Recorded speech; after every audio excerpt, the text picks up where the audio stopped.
14 April भारतीय राज्यघटनेचे शिल्पकार भारतरत्न डॉक्टर बाबासाहेब आंबेडकर यांची जयंती या मंगल दिनानिमित्त मी त्यांना कोटी कोटी अभिवादन करतो. डॉक्टर बाबासाहेब आंबेडकर यांचा जन्म 14 एप्रिल 1891 रोजी मध्य प्रदेशातील महू येथे झाला. त्यांचे पूर्ण नाव भीमराव रामजी आंबेडकर होते. शिका, संघटित व्हा, संघर्ष करा हा मुलाचा संदेश त्यांनी आपल्याला दिला.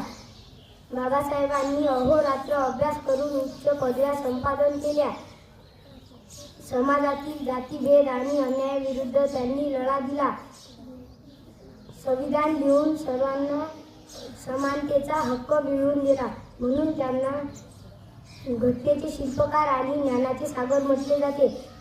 शेवटी एवढेच म्हणेन, नभाला विचारले हे तेजस्वी चांदण कुणाचे, नभाने उत्तर दिले हे सूर्यपुत्र भीमरावांचे.